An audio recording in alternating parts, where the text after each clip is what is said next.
దేవునికి స్తోత్రం. ప్రియులరా, మరొకసారి ఈ యొక్క సబాతు దినంలో మనలందరినీ దేవుని యొక్క చిత్తంలో రారాజు సైన్య సమూహము ప్రార్థనా మందిర పరిచర్యలో ఉన్నటువంటి కుటుంబాలను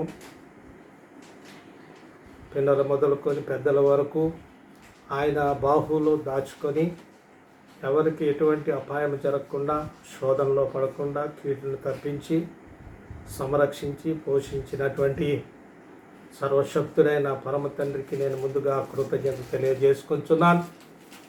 కూడి ఉన్నటువంటి మరి ఈ రోజున ఏ గృహంలో ఆ గృహంలో ఉండి ఆరాధన జరుపుతున్నటువంటి కుటుంబాలకు మరి నేను హృదయపూర్వకంగా నిండారుగా ఆయన కృపా సమాధానములతో మీకు శుభాలు తెలియజేసుకుంటున్నాను.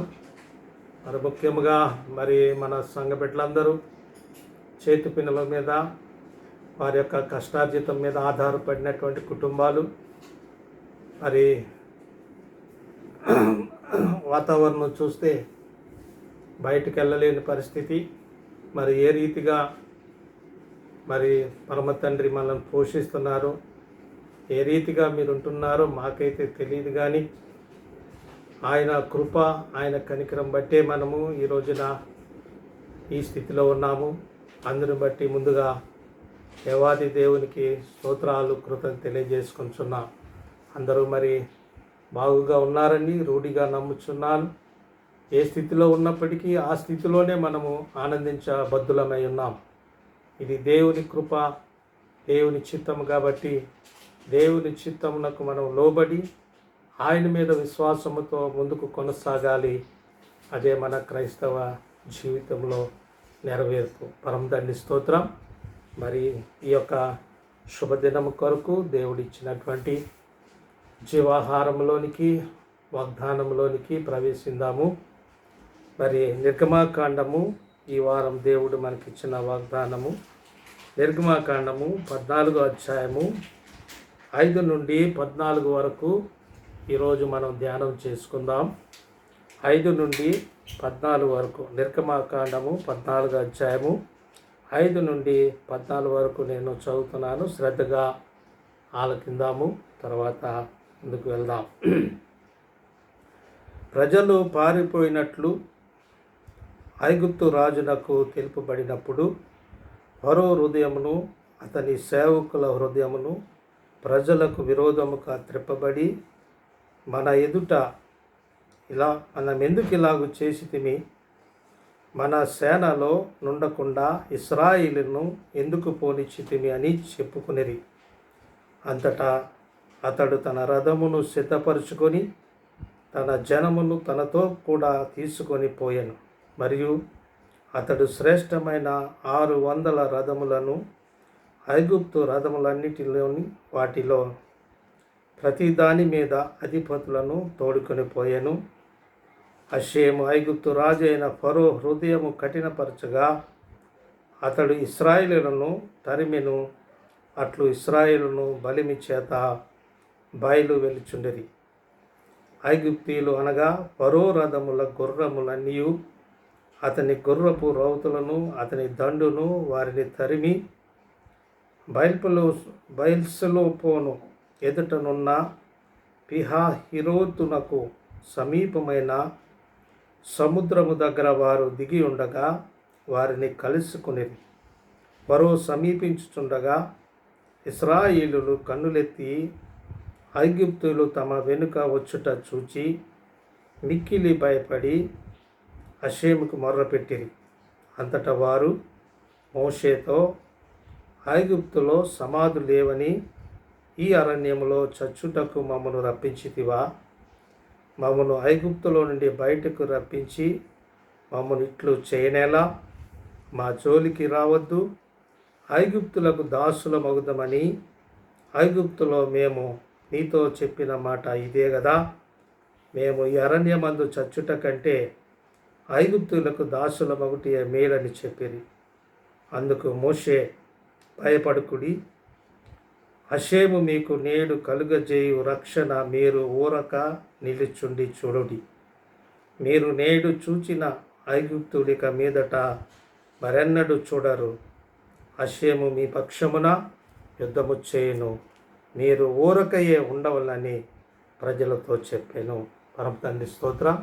ప్రియులారా, ఈ వాక్యం కొరకు చిన్న ప్రార్థన చేసుకొని పరిశుద్ధాత్మ సహాయంతో మనం ముందుకు వెళ్దాం. తలలు వంచండి, కళ్ళు మూసుకున్నట్లయితే ప్రార్థించుకుందాం. మహాపరిశుద్ధుడా, వాక్యమైన తండ్రి, మరొకసారి నీ పరిశుద్ధ పాదములు తాకటానికి ఈ సబాతు దినములో మమ్మల్ని అందరినీ ప్రవేశపెట్టి రారాజు సైన్య సమూహము ప్రార్థనా మందిర పరిచయలో ఉన్నటువంటి పిల్లలు మొదలుకొని పెద్దల వరకు మీ బాహులో భద్రం చేసుకొని ఈ రీతిగా మమ్మలను సంరక్షించి పోషించి కొదువ లేకుండా సమృద్ధిలోనికి నడిపిస్తూ మీ ప్రేమను మా పక్షమున కనపరుస్తూ ఆదరించి ధైర్యపరిచి నడిపిస్తున్నందుకు స్తోత్రాలు.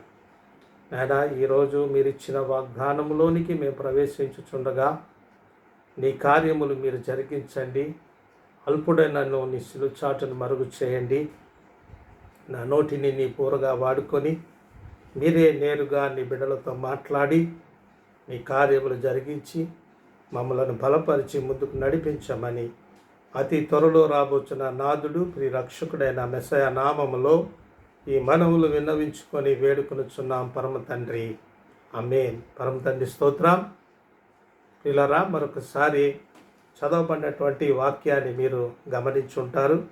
ఎక్కడున్నవారు అక్కడ ఏ రీతిగా మనము పరిశుద్ధ ఆలయంలో ఆరాధన జరుపుకుంటామో అట్టి రీతిగానే చక్కని స్నానం చేసి, నిండారుగా స్నానం చేసి, తలార స్నానం చేసి, చక్కని బట్టలు కట్టుకొని ఇంట్లోనే ఆరాధనలో ఎలాగ కూర్చుంటామో అలాగే పరిశుద్ధమైనటువంటి స్థలంలో మీరు కూర్చొని ఈ యొక్క దేవుని వాక్యము వినాలని ప్రభుపేట నేను మనవి చేసుకుంటున్నాను. ఎందుకంటే మన దేవుడు పరిశుద్ధుడు, ఆయన నీతిమంతుడు, తాగు మచ్చ కలంకము లేనటువంటి రక్షకుడు మనము కలిగి ఉన్నాం. కాబట్టి ఆయన యందు మనం ఎంత భయభక్తులతో ఉంటామో అంతగా మనల్ని దేవుడు దర్శిస్తాడు, మనను దీవిస్తాడు. కాబట్టి పర్లేదులే, దేవుని మందిరం కాదనుకోకండి. మీరు ఎక్కడున్నారో అక్కడే చక్కని వస్త్రధారణ చేసుకొని చక్కగా ముసుగు వేసుకుని, ఆడవారు ముసుగు వేసుకొని దేవుని వాక్యాన్ని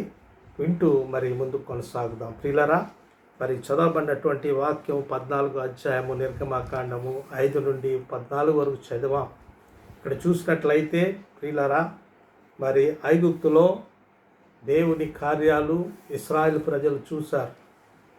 10 తెగుళ్ళ మధ్య ఐగుప్తు దేశము సర్వనాశనమవుతే ఇశ్రాయేలు పాలెములో మాత్రం ఎవరికి ఎటువంటి శోధన కానీ ఎటువంటి నష్టము లేకుండా ఆయన ఇశ్రాయేలు ప్రజలను కాచి కాపాడి ఆఖరి తెగులైనటువంటి భయంకరమైనటువంటి ఆ తెగులు మరణ సంహార దూత అనేటువంటి దూత ఆ రాత్రికాల సమయంలో మరి ఆ నిసాను నెల 14వ రోజు రాత్రి మరి మరణ సంహార దూత ఐగుప్తు దేశం అంతా సంచారం చేసి రాజు మొదలుకొని మరి జైల్లో ఉన్నటువంటి వ్యక్తుల వరకు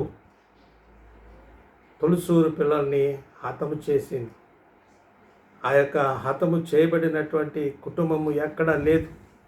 ప్రతి కుటుంబంలో ఉదయకాలమందు అందరూ ఎంతో రోదన చేస్తున్నారు. ఎందుకంటే తొలిచూలు పిల్లలు, మనుషులు, పశువులు అన్నీ చనిపోయాయి. మరి ఐగుప్తు ప్రజలు ఎంతగానో రోధిస్తున్నారు. కానీ ఇశ్రాయేలు ప్రజలు మాత్రం, ఇశ్రాయేలు పాలెంలో మాత్రం ఎవరికి ఎటువంటి హాని జరగలేదు.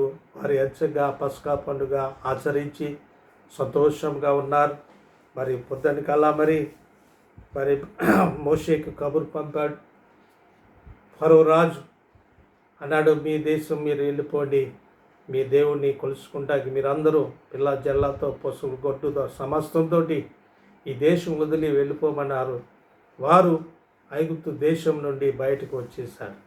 వారు వచ్చేసి సరిగ్గా ఎర్ర సముద్రము మరి ప్రాంతానికి వచ్చి అరణ్యం ప్రాంతానికి వచ్చి నిలబడినప్పుడు మళ్ళా ఫరో హృదయము తిరగబడింది. మరి తిప్పివేసుకున్నాడు. మళ్ళా ఈ ఇశ్రాయేలు ప్రజలు మన దేశం నుండి ఎందుకు వెళ్ళాలి అని ఆలోచన చేసి 500 రథాలు, మరి ఆ రథాలు నడిపేటువంటి రథాలు నడిపేవారిని, గుర్రాలు రౌతులను వీళ్ళందరినీ మళ్ళా సైన్యం తీసుకొని మళ్ళా ఇశ్రాయేలు ప్రజల్ని మళ్ళీ వెనక్కి తేటానికి బయలుదేరారు. ఇంతలోకి వీరు సముద్రం ఒడ్డుకు వచ్చి ఉన్నారు, అక్కడి ప్రాంతానికి వచ్చి ఉన్నారు. మరి ఒకసారి ఈ చప్పుడు విన్నారు. ఎప్పుడైతే గుర్రాల చప్పుడు, రథాల చప్పుడు ఏంటి వెనక్కి తిరిగి చూస్తే మరి ఐగుప్తు సైన్యం అంతా మరి ఇశ్రాయేలు ప్రజల మీదకి వస్తున్నారు. అలాంటి సమయంలో మరి ఇశ్రాయేలు ప్రజలు మోషే మీద కొంతమంది తిరుగుబాటు చేశారు. ఏమన్నారండి? 13వ వచనంలో చూసినట్లయితే, 12వ వచనం నుండి చూసినట్లయితే 11వ వచనం చదువుతున్నాను. అంతటా వారు మోషేతో, ఐగుప్తులో సమాధులు లేవని ఈ అరణ్యములో చచ్చుటకు మమ్మను రప్పించితివా? మమ్మను ఐగుప్తులో నుండి బయటకు రప్పించి మమ్మల్ని ఇట్లు చేయనేలా? మా జోలికి రావద్దు, ఐగుప్తులకు దాసుల మగుదమని చెప్పు. ఐగుప్తులో మేము నీతో చెప్పిన మాట ఇదే కదా, మేము ఈ అరణ్యమందు చచ్చుట కంటే ఐగుప్తులకు దాసుల మగుటకు మేలని చెప్పిరి. ఈ మాటలు చెప్పి మరి మోషే మీద తిరుగుబాటు చేశారు. పరమ తండ్రి స్తోత్రం. ప్రియులారా, మరి ఎప్పుడైతే ఆ యొక్క ఫరో సైన్యానికి భయపడ్డారు, ఎదరు చూస్తే సముద్రము, వెనకాల చూస్తే తరుముకొస్తున్నటువంటి సైన్యం, దానికి భయపడిపోయారు.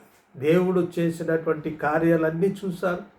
ఆ భయంకరమైనటువంటి 420 సంవత్సరాలు బానిసత్వములు ఉన్నటువంటి ఆ ప్రజలను దేవుడు గొప్ప కార్యాలు చేసి వారిని విమోచించుకొని బయటకు తీసుకొచ్చి మరి సురక్షితమైన ప్రాంతంలో పెడితే, మరి వెనకొస్తున్నటువంటి ఫరో యొక్క సైన్యాన్ని చూసి వీరు భయపడిపోయి సర్వశక్తుడైన దేవుడి మీదను తను ఏర్పాటు చేసుకున్నటువంటి నాయకుడి మీద వారు తిరుగుబాటు చేస్తున్నారు. మేము ఎందుకు చచ్చిపోవాలా, మేము తిరిగి ఆ యొక్క ఐగుప్తు దాసులకు వెళ్ళిపోతామంటున్నారు. ఇక్కడ చూసినట్లయితే మరి వారిలో ఇశ్రాయేలు ప్రజలందరూ కలిసి 4 గుంపులుగా వారు విడిపోయారు. మరి తిరుగుబాటు చేసినటువంటి వ్యక్తులు 4 గుంపులుగా తయారయ్యారు. ఒక గుంపు, ఒక 12 గోత్రాల్లో 3 గోత్రాలు వారు అంటున్నారు, మేము ఐగుప్తులు చేతిలో పడుట కంటే ఆ సముద్రంలో పోయి దూకేస్తే, అలాగా ఆత్మహత్య చేసుకుంటే అదే మాకు పుణ్యం అనుకుంటున్నారు. ఎందుకంటే మరలా పోయి నేను మళ్ళా దాసత్వం చేయలేమని ఒక గుంపు అయినటువంటి 3 తెగలు వారు, 3 జాతి, మరి 3 వంశాలు వారు అంటున్నారు. ఆ 3 వంశాల వారు పోయి ఆత్మహత్య చేసుకుంటానికి, సముద్రంలో పడి ఆత్మహత్య చేసుకుంటానికి ప్రయత్నం చేస్తున్నారు. మరి ఇంకొక 3 తెగలు, 3 వంశాలు, 12 వంశాలు కదండి అవి, 12 వంశాల్లో మరొక 3 వంశాలు అంటున్నారు, మేము తిరిగి ఐగుప్తుకు వెళ్ళిపోయి దాసత్వంకి వెళ్ళిపోతాం, ఐగుప్తులకు దాసులైపోతాం అంటున్నారు. మరి ఇంకొక 3 తెగలు వారు, 3 వంశాలు వారు, 3 వంశాలు వారు అంటున్నారు, యుద్ధం చేద్దాం, ఆ ఐగుప్తు ప్రజలతోటి యుద్ధం చేద్దామని 3 వంశాలు వారు అంటున్నారు. ఇంకా మిగిలినటువంటి 3 వంశాల వారు అంటున్నారు, మేము దేవునికి మొర్రపెట్టుకుందాం, అనందరం కలిసి. లేవీలు, మరి అలాంటి 3 వంశాలు ఉన్నాయి కదా, ఆ లేవీలతో పాటు ఆ వంశాలు 3 కలిసి దేవునికి మొరపెట్టుకుందాం, దేవునికి అర్పణ చేసుకుందాం, దేవుడు మన పక్షాన కార్యం చేస్తాడని వారు దేవుని మీద ఆధారపడ్డారు. ఇలాగా మరి 4 గుంపులుగా విడిపోయి మోషే మీద వారు తిరుగుబాటు చేస్తుంటే మోషే అంటున్నాడు, పరమ తండ్రి స్తోత్రం, 14వ వచనంలో, మరి 13వ వచనంలో అంటున్నాడు, పరమ తండ్రి స్తోత్రం, మోషే అంటున్నాడు, అందుకు మోషే భయపడకుడి, పరమ తండ్రి స్తోత్రం. ఇప్పుడు చూసినట్లయితే మోషే అంటున్నాడు, భయపడకుడి, హషేము మీకు నేడు కలుగజేయు రక్షణ మీరు ఊరక నిలిచి ఉండి చూడుడి, మీరు నేడు చూసిన ఐగుప్తీయులను ఇక మీదట మరెన్నడూ చూడరు, హషేము మీ పక్షమున యుద్ధము చేయును, మీరు ఊరకయే ఉండవలని ప్రజలతో చెప్పాడంట. పరమ తండ్రి స్తోత్రం. ఒక నాయకుడిగా మరి దేవుని చేత ఏర్పాటు చేసుకున్నటువంటి గొప్ప శక్తి కలిగినటువంటి నాయకుడిగా మోషే ఇశ్రాయేలు ప్రజలతో మాట్లాడుతున్నాడు. పరమ తండ్రి ఇశ్రాయేలు ప్రజలతో మరి మోషే ద్వారా ఇలాగ మాట్లాడుతున్నాడు. ఆ 4 గుంపులతో ఎవరైతే ఆత్మహత్య చేసుకుందాం, ఆ 3 తెగలు, 3 వంశముల వారు ఎవరైతే ఉన్నారో వారు సముద్రంలో పడిపోదామని అనుకున్నారో వారిని అంటున్నాడు మోషే. పరమ తండ్రి స్తోత్రం.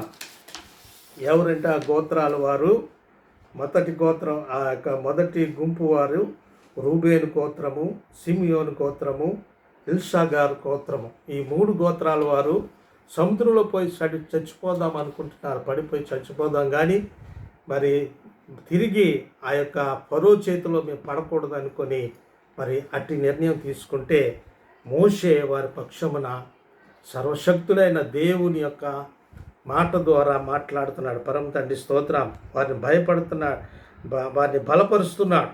అందుకు మోషే ఎవరైతే ఆ సముద్రంలో పడి సూసైడ్ చేసుకుందాం అనుకున్న 3 గోత్రాలు వారితో అంటున్నాడు, భయపడకండి, హషేము మీకు నేడు కలుగజేయు రక్షణ మీరు ఊరక నిలుచుండి చూడండి. మీరు భయపడొద్దు, మీరు సూసైడ్ చేసుకోవద్దు. సముద్రంలో పడిపోవటానికైనా మిమ్మల్ని ఆ భయంకరమైనటువంటి ఐగుప్తు దేశంలో నుండి బానిసత్వంలోంచి సర్వశక్తుడైన దేవుడు మిమ్మల్ని ఇక్కడ తోడుకొచ్చినందుకు మిమ్మల్ని తీసుకెళ్ళి ఆ సముద్రంలో పడేయటానిక కాదు. మీరు భయపడకండి, మీరు ఊరకనే అలా ఊరుకుండి నిలిచి చూడండి, దేవుడు చేసే కార్యం చూడండి, దేవుడి మీద విశ్వాసం ఉంచండి. నేను విమోచించినటువంటి సర్వశక్తుడైన పరమ తండ్రి మీద మీరు విశ్వాసం ఉంచండి, విశ్వాసంలో దిగజారిపోకండి అని వారితో మాట్లాడుతాను. మీరు ఎటువంటి ఆత్మహత్య చేసుకుంటానికి అవసరం లేదు, దేవుడు మన పక్షాన కార్యం చేయబోతున్నాడు అన్నాడు. పరమ తండ్రి స్తోత్రం.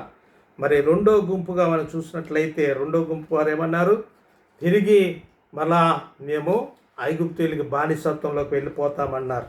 హల్లెలూయా. వారు ఎవరనగా సెకండ్ గుంపు ఎవరంట, జెబులూను, బెంజమీను, నఫ్తాలి గ్రూప్ వారు. ఈ యొక్క గోత్రాలు, ఈ 3 గోత్రాలు వారు తిరిగి మేము బానిసత్వంలోకి ఐగుప్తులకు వెళ్ళిపోతామంటే ఆయన అంటున్నాడు. పరమ తండ్రి స్తోత్రం. ఐగుప్తులు 14వ వచనంలో 13వ వచనంలో 2వ మాటగా రాయబడి ఉంది, మీరు నేడు చూచిన ఐగుప్తులను ఇక మీదట మరెన్నడూ చూడరన్నాడు. పరమ తండ్రి స్తోత్రం. ఆ ఐగుప్తులు చూసి జడిసిపోయి వస్తున్నటువంటి ఐగుప్తుల రథాలు, గుర్రాల మీద వస్తున్నటువంటి రౌతులు చూసి జడిసిపోయినటువంటి ఈ 3 గోత్రాల వారు, 2వ గుంపు, ఈ 3 గోత్రాలు తిరిగి మనం ఐగుప్తుకి బానిసత్వంలోకి వెళ్ళిపోదాం అని వాళ్ళకి సరెండర్ అయిపోదాం అనేటువంటి ఆలోచన చేసేవారు అంటున్నాడు. మోషే అంటున్నాడు, మీరు నేడు చూచినటువంటి ఈ రథాలు, ఈ యొక్క గుర్రాల మీద వస్తున్న రౌతుల్ని చూసినటువంటి ఐగుప్తులు ఇక మీదట మరెన్నడూను చూడరని వాగ్దానం చేస్తున్నాడు, బలపరుస్తున్నాడు, ధైర్యపరుస్తున్నాడు. అలాగే ఇంకొక 3వ గుంపులో చూసినట్లయితే యుద్ధానికి బయలుదేరదాం, వారి మీద యుద్ధం చేద్దామన్నటువంటి ఆ 3వ గుంపు చూసినట్లయితే అక్కడ రాయబడి ఉన్నది. పరమ తండ్రి స్తోత్రం. యూదా గోత్రం వారు, మరి యోసేపు గోత్రం వారు ఇంక మరి ఆ యొక్క యుద్ధాన్ని చేద్దామనేటువంటి ఉద్దేశంతో ఉన్నారు. పరమ తండ్రి స్తోత్రం. మేము వారితోటి యుద్ధం చేస్తాం, మిమ్మల్ని అందరినీ సంరక్షిస్తాం, మిమ్మల్ని మీరేం జడిసిపోవద్దని వారు అంటుంటే వారితోటి మోషే అంటున్నాడు. పరమ తండ్రి స్తోత్రం.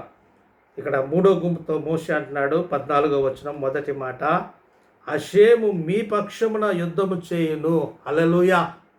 మీరు యుద్ధం చేయటానికి అవసరం లేదు, అలసిపోవాల్సిన అవసరం లేదు. మీ పక్షమున సర్వశక్తుడైన దేవుడే మీ పక్షమున యుద్ధం చేస్తాడని మోషే వారికి అష్యూరెన్స్ ఇస్తున్నాడు. పరమ తండ్రి స్తోత్రం. ఇంకా 4వ గుంపు అయినటువంటి లేవి, గాదు, ఆషేర్ గోత్రం వారు 4వ గుంపులో ఉన్నారు. వారు దేవుని వేడుకుందాం, దేవునికి అర్పణ చేద్దామని అనుకున్నటువంటి ఆ యొక్క గుంపుతో మోషే అంటే మీరు ఊరకే ఉండవలను అని ఆ 4వ గుంపుతో అంటున్నాడు. పరమ తండ్రి స్తోత్రం. హల్లెలూయా. ఈ రోజున మనము ఈ యొక్క ఐగుప్తు దేశంలో ఉన్నటువంటి ప్రజలను విడిపించుకొని మరి దేవుడు ఆ యొక్క ప్రాంతాన్ని తీసుకొచ్చినప్పుడు ముందు చూస్తే గొయ్య, వెనక చూస్తే నొయ్యిలాగా ఉన్నది వారి పరిస్థితి. ముందు చూస్తే ఎర్ర సముద్రము, వెనక చూస్తే తరుముకొస్తున్నటువంటి ఐగుప్తుదే మరి రౌతులు వారు సైన్యము వారికి కనబడుతుంది. హల్లెలూయా. అలాంటి సమయంలో ప్రజలు 4 గుంపులుగా 4 ఉద్దేశాలతోటి మరి వారి యొక్క విశ్వాసాన్ని కోల్పోయి మోషే మీద తిరుగుబాటు చేస్తే మోషే నాయకుడు ఆ 4 గుంపుల వారితోటి ధైర్యపరుస్తున్నాడు. పరమ తండ్రి స్తోత్రం. అలాంటి స్థితిలో ఈరోజు కూడా మన పరిస్థితి కానీ ఈరోజు అలాగున్నది. ఇప్పుడు ఈ రోజులు చూస్తుంటే మరి సుమారు 22 రోజులు దగ్గర అయిపోతుంది. ఎవరు బయటికి వెళ్ళలేదు. మరి మన సంఘంలో రెక్కాడితేనే డొక్కాడుతుంది. అలాంటి విశ్వాసులు ఉన్నారు. 22 రోజులు మరి ఎలాంటి సహాయం లేకుండా మరి ఎలాగా మనము బ్రతుకుతున్నామో అది సర్వశక్తుడైన దేవుడికే తెలుసు. ఇలాంటి కష్టకాలంలో విశ్వాసంలో దిగజారిపోయి ఆ మొదటి గుంపు వలె సూసైడ్ చేసుకుందాం అనుకుంటున్నావా? ఏదో చేసి సూసైడ్ చేసుకుంటాం అనుకుంటున్నావా? లేకపోతే రెండో గుంపులాగా మళ్ళా తిరిగి వెనక జీవితానికి వెళ్ళిపోదాం, ఈ దేవుడొద్దు ఎవరొద్దు, నా యొక్క పాత జీవితానికి వెళ్ళిపోతాం అనుకుంటున్నావా? మూడవదిగా యుద్ధం చేద్దాం అనుకుంటున్నావా? ఈ యొక్క భయంకరమైన పరిస్థితిలో నీకు నువ్వే సొంత నిర్ణయం తీసుకొని నేను యుద్ధం చేద్దాం అనుకుంటున్నావేమో. అలాంటి 4 గుంపు ప్రార్థన చేద్దామనే గుంపు. ఈ 4 గుంపులో నువ్వు ఏ కోవకు చెంది ఉన్నావు? ఈ పరిస్థితిని బట్టి, ఈ క్లిష్ట పరిస్థితిని బట్టి ఈ 4 గుంపుల్లో మనం ఏ గుంపులో ఉన్నామో ఒకసారి మనం పరిశీలించుకుందాం. సర్వశక్తుడైన దేవుడు అంటున్నాడు. పరమ తండ్రి స్తోత్రం. ఆ రోజున మోషే నాయకుడిగా నిలబడ్డాడు. మోషే దేవునితో ముఖాముఖిగా మాట్లాడాడు. మోషే ఒక స్నేహితునితో మాట్లాడినట్లు పరమ తండ్రితో మాట్లాడాడు. ఎన్నో 40 దినాలు ఆ కొండ మీద సర్వశక్తుడైన దేవునితోటి గడిపినటువంటి అంత గొప్ప పవిత్రమైన పరిశుద్ధమైన నాయకుడు. మంచినీటి చుక్క కూడా తీసుకోకుండా 40 పగలు 40 రాత్రులు సర్వశక్తుడైన దేవునితో గడిపినటువంటి గొప్ప దైవజనుడు. పరమ తండ్రి స్తోత్రం. అలాంటి నాయకుడు ఈ రోజున ఆ ప్రజలతో వారిని ఆ రీతిగా బలపరిచాడు. సూసైడ్ చేసుకుంటున్న వారితో అన్నాడు, మీరు ఊరకుండి నిలిచి చూడండి, మీకు ఎలాంటి అపాయం జరగదు, దేవుడు మీరు భయపడొద్దు అని ధైర్యం చెప్పాడు. రెండో గుంపు వారు ఎప్పుడైతే మళ్ళా తిరిగి బానిసత్వంలో మళ్ళా బ్యాక్కి వెళ్ళిపోదాం, వచ్చిన దారి ఎక్కడి నుంచి వచ్చాం అక్కడికి వెళ్ళిపోదాం, అదే బానిసత్వ బ్రతుకులోకి వెళ్ళిపోదాం, ఆ చీకట్లోనే బ్రతుకుదాం అనుకుంటున్నారు. అలాంటితో అంటున్నాడు, మరి ఎన్నడూ ఐగుప్తు వారిని మీరు చూడరంట. ఇక ఐగుప్తులు ఇక మీదట మరెన్నడూ చూడరని వారికి అష్యూరెన్స్ ఇస్తున్నాడు. యుద్ధం చేద్దామన్న వారితోటి మీరు యుద్ధం చేయొద్దు, మీ పక్షమున పరమ తండ్రి యుద్ధం చేస్తాడు అన్నాడు. పరమ తండ్రి స్తోత్రం. ఎవరైతే ప్రార్థన చేసి వేడుకుందాం, అర్పించుకుందాం అని అంటున్నాడు, మీరు ఊరకే ఉండండి, దేవుడే మనల్ని కాపాడుతాడని నిలబడుతున్నాడు.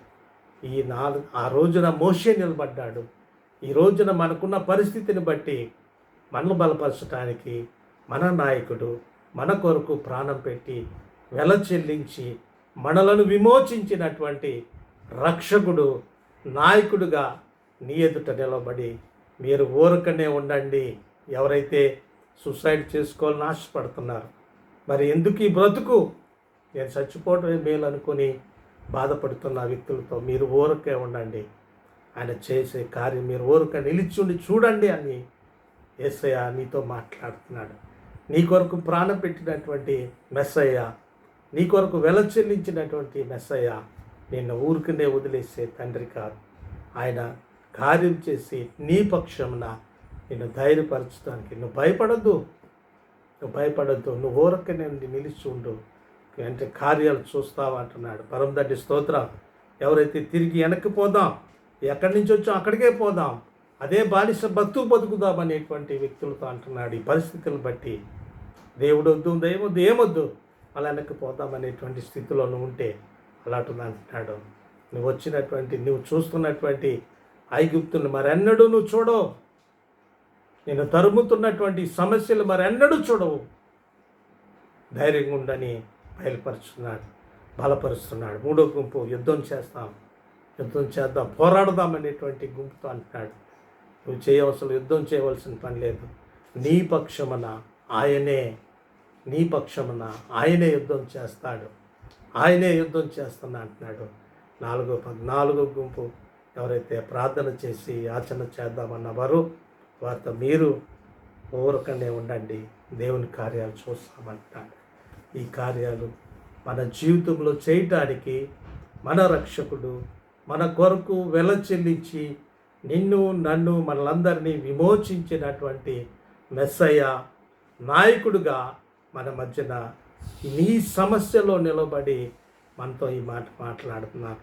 కాబట్టి ఈ రోజున నువ్వు దిగజారిపోవలసిన లేదు, తిరిగిపోవలసిన అవసరం లేదు, సూసైడ్ చేసుకునే అవసరం లేదు, యుద్ధం చేయవలసిన పని కూడా లేదు, యాచన చేయవలసిన పని కూడా లేదు.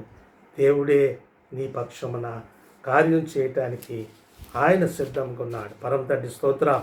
ఎందుకంటే దేవుని వాక్యం సెలవిస్తుంది. ద్వితీయోపదేశకాండము 3వ అధ్యాయము 22వ వచనంలో చూసినట్లయితే, నిన్ను కాపాడిన దేవుడు, నిన్ను విమోచించినటువంటి నీ రక్షకుడు, నీ సర్వశక్తుడైన తండ్రి మనల్ని అంటున్నాడు. ద్వితీయోపదేశకాండము 3వ అధ్యాయము 22లో ఈ మాట రాయబడి ఉంది. మీ దేవుడైన అక్షయము మీ పక్షముగా యుద్ధము చేయవాడు గనుక వారికి భయపడొద్దని ఆజ్ఞాపించి తిని. పరమతండ్రి స్తోత్రం. మన పక్షమున మనకొచ్చిన సమస్యలని, మనకొచ్చిన కష్టాన్ని, మనకొచ్చిన కన్నీరుని, మనకొచ్చిన వ్యాధిని, బాధను మన పక్షమున యుద్ధం చేసేది, వాటితో యుద్ధం చేసేది ఆయనే. నేను విమోచించినటువంటి నీ రక్షకుడు, నీ మెస్సయ్య, నిన్ను నడిపిస్తున్నటువంటి ఆ మెస్సయ్యే నీ పక్షమున యుద్ధం చేస్తానంటున్నాడు. పరమతండ్రి స్తోత్రం. రాజులు మనకెవ్వరు లేరు, శూరులు మనకెవ్వరు లేరు, రాజులు మనకెవ్వరు లేరు, శూరులు మనకెవ్వరు లేరు, సైన్యములకు అధిపతి అయినా యెహోవా మనండా, సైన్యములకు అధిపతి అయినా యెహోవా మనండా, యుద్ధము యెహోవాదే, యుద్ధము యెహోవాదే. పరమతండ్రి స్తోత్రం. ఈ ఉదయకాల సమయంలో చింతిస్తున్న నీవు సర్వశక్తుడైన దేవుని మీద విశ్వాసముంచు, నమ్మకముంచు.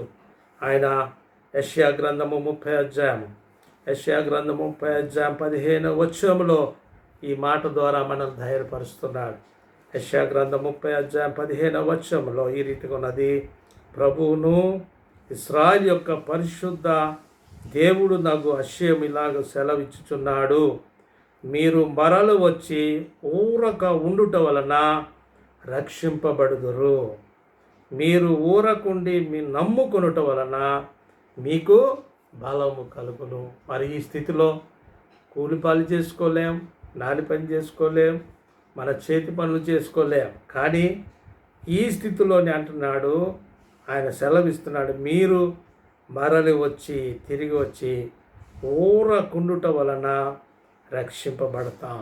మరి ప్రభుత్వం వారు మనకిచ్చినటువంటి సూచనల మేరకు నీ గృహంలో ఆయన మీద విశ్వాసంతో నీ గృహంలో ఊరకనే ఉండు, నువ్వు రక్షింపబడతావు.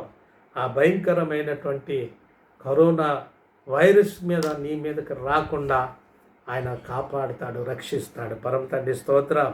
హల్లెలూయా. మరియు మీరు ఊరకుండి నమ్ముకొనుట వల్ల నీకు మనోధైర్యం బలము కలుగును. హల్లెలూయా. మీరు ఊరకనే మరి ఆయన యందు విశ్వాసం ఉంచండి, నమ్మకం ఉంచండి.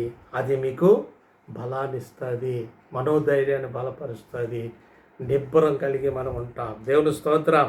అదే యెషయా గ్రంథం 31వ అధ్యాయము 4వ వచనం. యెషయా 31:4 వచనంలో ఈ మాట రాయి ఉంది. హషేము నాకు ఇలాగూ సెలవిచ్చి ఉన్నాడు, తప్పించుటకై గొర్రెల కాపరులు సమూహము కూడిరాగా సింహము కొదమ సింహము వారి శబ్దనకు భయపడకయు వారి కేకలకు అధైర్యపడకయు తనకు దొరికిన దాని మీద గర్జించున్నట్లు సైన్యములకు అధిపతికి యెహోవా యుద్ధము చేయుటకై సియోను పర్వతం మీదకి దాని కొండ మీదకి దిగి వచ్చును.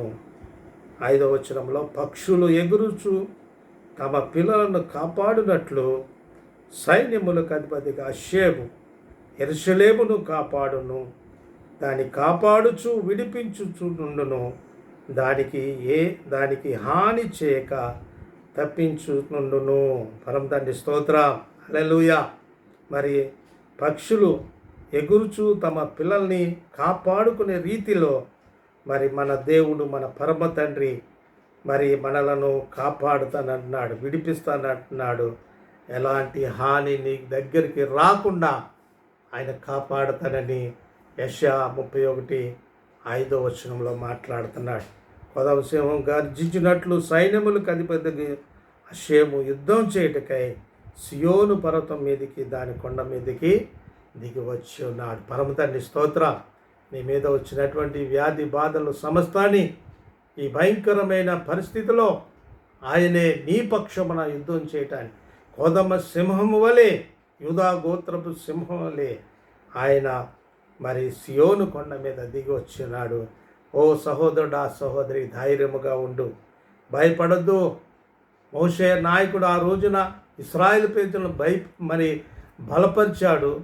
దేవుడు చెప్పిన రీతిగా తనకిచ్చిన కర్రను సముద్రం మీద పెట్టగానే సముద్రం, ఎర్ర సముద్రం 2 పాయలైపోయింది. అలాగే ఇప్పుడు నీ నాయకుడు, నేను విమోచించినటువంటి రక్షకుడు, వెల చెల్లించి నీ కొరకు వెల చెల్లించినటువంటి నీ రక్షకుడు, నీ మెస్సయా నీకు నాయకుడుగా ఈ రోజున నీ సమస్య ఎదుట ఆయన హస్తం చాపుతున్నాడు. నీ సమస్యలన్నీ 2 ముక్కలుగా 2 పాయలుగా అయిపోయి ఆ యొక్క సమస్యల మధ్యలోంచి విజయోత్సవతో నిన్ను నడిపించడానికి ఆయన సిద్ధంగా ఉన్నాడు. కాబట్టి భయపడవలసిన పని లేదు. ఆయన పక్షులు ఏ రీతిగా పిల్లలను కాపాడుతున్నాయో అలాగే నిన్ను కూడా ఆయన కాపాడుతున్నాడు, బలపరుస్తున్నాడు. నీ ఏ హాని జరగకుండా నేను కాపాడాలని ఆశపడుతున్నాడు. నా సహోదరుడా, నా సహోదరి, మనకు కలిగిన సమస్యను బట్టి ఒకసారి ఈ 4 గుంపుల్లో మనం ఏదో గుంపులో నిలబడుతుంటాం. అలాంటి గుంపులో ఉండటాని కోసము నిన్ను ఆయన తన రక్తాన్ని చిందించి వెల చెల్లించి నిన్ను నన్ను విమోచించుకున్నాడు. దీనికోసం కాదు, ఏదో గుంపులో నిలబడటానికి కాదు. ఆయన నీ పక్షమునే ఆయన నిలబడి యుద్ధం చేసేది ఆయన. పరమ తండ్రి స్తోత్రం. ఆయన ఒకసారి చూసినట్లయితే 2వ రాజుల గ్రంథంలో చూసినట్లయితే పరమ తండ్రి స్తోత్రం 2వ రాజుల గ్రంథము 16వ అధ్యాయము 35వ వచనంలో చూసినట్లయితే 2వ రాజుల గ్రంథము 19వ అధ్యాయము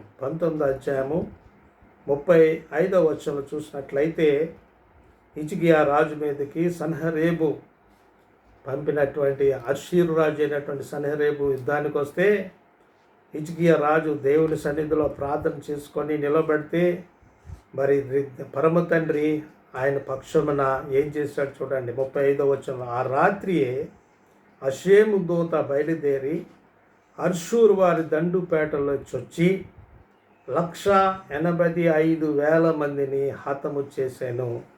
ఉదయమున జనులు లేచి చూడగా వారందరూ మృత గలేబరములై ఉండిరి. దేవునికి స్తోత్రం.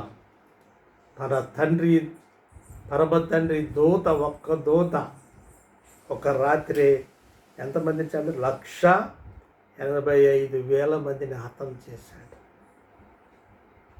అంత శక్తి కలిగినటువంటి దేవుడు. ఆయన మాట సెలవిస్తే చాలు, ఆయనకున్న సైన్యం ఉంది. ఆయన ఈ సృష్టి అంతా ఆయన చేసిందే. ఆయన సమస్తము ఆయన చిత్తములో నడవలసిందే. సోదరుడా, వచ్చినటువంటి ఈ వైరస్ని బట్టి నువ్వు భయపడవలసిన పని లేదు. మనము దేవుని యొక్క పాదాలు పట్టుకొని నీ విశ్వాసాన్ని కాపాడుకుంటూ ఆయనకి ఇష్టమైన రీతిలో మనం బ్రతికినట్లయితే దేవుడు మనల్ని నడిపిస్తాడు. నీ పక్షమునే ఆయనే యుద్ధం చేస్తాడు. నా సహోదరుడు, ఆ విశ్వాసం ఉంచు. నీ దేవుడు నిన్ను రక్షించటానికే నిన్ను విమోచించాడు, కానీ నిన్ను పాతాళంలో త్రొక్కివేయటానికి కాదు, త్రోసివేయటానికి కాదు. నేను రక్షించుకున్నది ఎందుకంటే ఆయన వెల చెల్లించాడు. అమూల్యమైన రక్తము చెల్లించి, వెల చెల్లించి నిన్ను విమోచించుకున్నాడు. నిన్ను నిత్యరాజ్యములోనికి నిలబెట్టాలి. ఆ నిత్యరాజ్యమైనటువంటి పరలోక రాజ్యాన్ని చేర్చటానికే ఆయన నిన్ను నన్ను సమస్తము ఆయన ఏర్పాటు చేసుకున్నాడు. కాబట్టి మనం ఈ 4 గుంపుల్లో కానీ ఉంటున్నామేమో, అలాంటి అవిశ్వాసంలో ఉంటే దేవుడు ఈరోజు నీతో మాట్లాడుతాను. అలాంటి అవిశ్వాసం నువ్వు తెచ్చుకోక అన్నాడు. హల్లెలూయా. ఇలారా, నువ్వు ఇదేది చేస్తావో అదే నువ్వు పొందుకుంటావని దేవుని వాక్యం సెలవిస్తుంది. హల్లెలూయా. మరి చూసినట్లయితే అన్నాడు కదా, 2వ గుంపు మళ్ళీ వెనక్కి వెళ్ళిపోదాం, ఐగుప్తులకి సరెండర్ అయిపోదాం, దాసత్వంలో పోదాం అన్న వాళ్ళతో ఏమంటున్నాడు, ఇక నువ్వు చూస్తున్నటువంటి ఐగుప్తులు మరెన్నడూ నువ్వు చూడవన్నాడు. ఎందుకంటే ఎప్పుడైతే మరి ఇశ్రాయేలు ప్రజలు ఎర్ర సముద్రం 2 పాయలు అయిపోయింది, వారు చక్కగా హైవేలో నడుచుకొని వెళ్ళినట్లు చక్కగా మరి హైవేలో నడిచినట్లు వెళ్ళారు. ఇంకా తెలియనటువంటి చాలా రహస్యాలు, ఆ రోజున జరిగినటువంటి రహస్యాలు మరి పెద్దలు రాయబడినటువంటి పూర్వీకులు రాయబడిన గ్రంథాల్లో ఉన్నాయి. బైబిల్లో కొంచెమే రాశారు. 95% ఓరల్ తోరాలో ఉంటుంది. అది మరి ఆ యొక్క ఎర్ర సముద్రము ఒక పాయ కింద అది విడిపోలేదంట. 12 గోత్రాలకి 12 పాయలుగా మరి అది విడిపోయేదంట. ఏ గోత్రం వారు ఆ గోత్రం మధ్యన ఆ పాయ మధ్యన వెళ్తూ పక్కనున్న గోత్రం వారితో కూడా ఆ ట్రాన్స్పరెంట్గా ఉందంట నీళ్లు. ఆ పక్కనున్న గోత్రం వారితో కూడా మాట్లాడుకుంటూ చూసుకుంటూ వెళ్ళారంట. పరమతండ్రి స్తోత్రం. ఎంతో గొప్ప దేవుడు. ఆయన ముందు ఈ సమాజం ముందు పరమతండ్రి నడుచుకుంటూ వెళ్తున్నారంట. హల్లెలూయా. ఎంత గొప్ప దేవుడు అండి. హల్లెలూయా. మరి ఆ స్థితిలో వెళ్తుంటే మరి వెనకాల వస్తున్నటువంటి ఐగుప్తు ప్రజలు, ఐగుప్తు యొక్క రౌతులు, ఐగుప్తు రథాలు, మరి గుర్రాలతో సైన్యం అంతా మరి సగం దూరం వచ్చేటప్పటికి ఇశ్రాయేలు ప్రజలు దాటిపోయారు. అవతల ఒడ్డుకు వెళ్ళిపోయారు. మరలా పరమ తండ్రి ఆ యొక్క సముద్రాన్ని మూసేసినప్పుడు ఆ సముద్రంలోనే ఆ యొక్క ఎంతమంది ఆ సైనికులు, రథాలు, ఆ గుర్రాలన్నీ హతమైపోయింది. హల్లెలూయా. ఎందుకు హతమైంది చెప్పండి. ఇశ్రాయేలు మరి నిర్గమనకాండం 1-2 అధ్యాయాలు చూసినట్లయితే ఫరో రాజు ఏం చేశాడు? ఇశ్రాయేలు దండులో పుట్టినటువంటి పిల్లలందరినీ, మగపిల్లలు సంవత్సరం లోపు ఉన్న వాళ్ళందరినీ తీసుకెళ్ళి నైల్ నదిలో పాడేయండి అన్నాడు. మంత్రసానులు అందరికీ అప్పచెప్పాడు. 1 సంవత్సరం లోపు పుట్టిన వాళ్ళందరినీ, 1 సంవత్సరం లోపు ఉన్న పిల్లలందరినీ, పుట్టిన వాళ్ళందరినీ తీసుకొని వెళ్ళి నైల్ నదిలో పాడివేశారు. మరి దానికి బదులుగా ఫరో చేసినటువంటి ఆ భయంకరమైనటువంటి ఆ చిన్నపిల్లల్ని నైల్ నదిలో పాడేశారు ఆ రోజున. ఈ రోజున మరి అదే దానికి బదులుగా ఎర్ర సముద్రంలో ఆ ఐగుప్తు సైన్యమంతా మునిగిపోయి దానికి 2 రెట్లు దేవుడు అలాగా తీర్పు తీరుస్తాడు. పరమతండ్రి స్తోత్రం. జాగ్రత్తగా ఉందాం. మన దేవుడు ఎవరు చూస్తా లేదులే, పర్లా లేదులే అనుకోకండి. ప్రతి దానికి లెక్క ఉంటుంది, ప్రతిదీ రికార్డ్ అవుతుంది. హల్లెలూయా. కాబట్టి దేవుని యందు భయం, ఇది ఎంతో భయభక్తులతో కూడుకున్నటువంటి భక్తి. హల్లెలూయా. కాబట్టి మన దేవుడు గొప్ప దేవుడు కాబట్టి, ప్రేమస్వరూపైన దేవుడు కాబట్టి, మన దేవుడు మనకిచ్చిన రక్షణను కాపాడుకుందాం, విశ్వాసంలో బలపడుద్దాం. సమస్య వచ్చిందని మరి వెనక్కి తిరిగిపోకండి, విశ్వాసంలో దిగజారిపోకండి, దేవుని మీద ఆధారపడదాం. ఆ రోజున మోషే నాయకుడు మరి ఇశ్రాయేలును నడిపించాడు. ఈ రోజున మనలందరినీ నడిపించడానికి మన నాయకుడు, మరి దేవునికి నరుడికి మధ్యవర్తి అయినటువంటి మెస్సయ్య మనకున్నాడు. పరమ తండ్రి స్తోత్రం. ఆయన మనల్ని సరైనటువంటి మార్గంలో నడిపిస్తాడు. పరమ తండ్రి స్తోత్రం. ఆయన నిత్యమైనటువంటి ఆ రాజ్యములో మనం నిలబెట్టాలని ఆశపడుతున్నాడు. మనం నమ్మకంగా ఉందాం, దేవుడిచ్చినటువంటి రక్షణను కాపాడుకుందాం, పరిశుద్ధంగా జీవిద్దాం. ఆయన ఎదుట ఎలా నిలబడాలా? ఆయన ఎదుట మనం నిలబడినప్పుడు ఏ స్టాండర్డ్లో ఉండాలి? నిర్దోషులను నిష్కలంకంగాను పరిశుద్ధంగా మనం నిలబడాలి. కాబట్టి ఆ యొక్క స్టాండర్డ్లోకి రావటానికే మనకి ఈ సమయం ఇచ్చాడు. ఈ సమయంలోనే మన యొక్క ఆత్మీయ స్థితిని సరిచేసుకుంటూ, మనలో ఉన్న నెగిటివ్ థింగ్స్ అన్నీ తీసివేసుకుంటూ, దేవుని యొక్క గుణలక్షణాలు కలిగి మన జీవితాన్ని టర్న్ చేసుకొని ఆయనకి ఇష్టడుగా మనం జీవించడానికే దేవుడు ఈ సమయం ఇచ్చాడు. కాబట్టి మనం అది అభ్యాసం చేద్దాము, ఆ స్టాండర్డ్లోకి మనం వెళ్దాము. ఆయన ఎదుట నిర్దోషులుగాను పరిశుద్ధులుగాను నిష్కలంకులుగా మనం నిలబడటానికి అవకాశం ఉంది. దేవుడి మాటలు మన వినికిడిలో దీవించునుగాక. అధైర్యపడకండి. దేవుడు నిన్ను నన్ను సమస్తాన్ని మన సంఘ బిడ్డలందరినీ పోషించి ఎవరైతే ఆయన నమ్ముకుంటారో వారందరినీ సంరక్షించి పోషించి కాచి కాపాడి నడిపించటానికి మన రక్షకుడు మెస్సయ్య మనకి నాయకుడిగా ఉన్నాడు. ఆయన మీద ఆధారపడదాం, మన జీవితం ముందు కొనసాగుదాం. రాబో దినాలు చాలా భయంకరంగా ఉంటాయి. రాబో దినాలు ఇంకా చాలా భయంకరంగా రాబోతున్నాయి. జాగ్రత్త, ఇప్పటి నుంచే మనం జాగ్రత్త పడదాం. ప్రతి పైసా మనం చాలా జాగ్రత్తగా ఖర్చు పెట్టుకోవడానికి ప్రయత్నం చేయండి, దాచుకుంటే ప్రయత్నం చేయండి. వచ్చే రోజులు చాలా కఠినమైనటువంటి రోజులు రాబోతున్నాయి. ఇప్పటి నుండే మనం సిద్ధపడదాం, ఇప్పటి నుండే మన జీవితాన్ని కాపాడుకుందాం, మన రక్షణను కాపాడుకుందాం. విశ్వాసము కర్తయు దాన్ని కొనసాగించువాడినైనా రక్షకుడి మెస్సయ్య వైపు చూద్దాం. మన పరుగు పందెంలో ఓపికతో పరిగెడదాం. దేవుడి మాటలు మన వినికిడిలో దీవించును గాక. ప్రార్థన చేసుకుందాం. మహాపరిశుద్ధుడా, మహోన్నతుడా, జీవంగల తండ్రి, వాక్యం ద్వారా మీరు మాట్లాడిన విధానం బట్టి స్తోత్రాలు. అవును తండ్రి, ఈ 4 గుంపుల్లో మేము కూడా ఎన్నోసార్లు ఉంటున్నాం, అధైర్యపడుతున్నాం, నాయన వెనక్కి పోదాం అనుకుంటున్నాం, లేకపోతే బతుకు చాలించేసుకుందాం అనుకుంటున్నాం. కొంతమంది ప్రార్థన మీద ఆధారపడుతున్నారు తండ్రి. మేము కూడా ఆ స్థితిలో దిగజారిపోకుండా నాయన విశ్వాసం కర్మక్రియ అనేటువంటి మెసేజ్ మీరు మాకున్నారని, మీరు సమస్తము జరిగించుతారని, మీకు అసాధ్యమంటూ ఏమీ లేదని ఈ రూఢిపరుచుకొని మీ మీద విశ్వాసంతో మేము జీవించటానికి మా ప్రాణాత్మ దేహములను స్థిరపరచండి, సిద్ధపరచండి. నీ పునరుద్ధాన శక్తి చేత మమ్మల్ని కూడా బలపరిచేట రీతిగా నడిపించండి నాయన. భయంకరమైన దినాలు రాబోతున్నాయి కాబట్టి నాయన ఆ దినాల్లో మేము నాయన జయించటానికి కావలసిన విశ్వాసము మాకు కూడా అనుగ్రహించి నడిపించమని వేడుకొచ్చున్నాం తండ్రి. నీ చెప్పు మాటలో నా సొంత మాటలు ఏమైనా దొర్లి ఉంటే వాటిని బట్టి నన్ను క్షమించి ఆ మాటలు తీసివేసి విన్న బిడ్డల యొక్క ప్రతి హృదయంలో ఈ చెప్పు మాటలు నాయన ఫలింపబడుటకును అటు రీతిగా నడుచుకుంటానికి కృప చూపించి కార్యములు మీరు జరిగించుకోమని అతి త్వరలో రాబోతున్న నాథుడు ప్రియ రక్షకుడు మెస్సయ్య నామములో మనవులు విన్నవించుకొని వేడుకొనుచున్నాం పరమ తండ్రి. ఆమేన్. మన పరమ తండ్రి ప్రేమ, ఆయన కుమారుడైన రక్షకుని కృప, పరిశుద్ధాత్మని యొక్క అన్యోన్య సహవాసం సమాధానం కూడి ఉన్న మనకును సర్వలోక పరిశుద్ధులకు ఆయన వచ్చు పర్యాంతము వరకు ఏక దేవుని యొక్క నిత్య సన్నిధి, భద్రత, కాపుదల, భాగ్యము సదాకాలము తోడేండి నడిపించునుగాక. అందరికీ నిండారా దీవెనలు వందనాలు చెల్లించు. స్వీటీ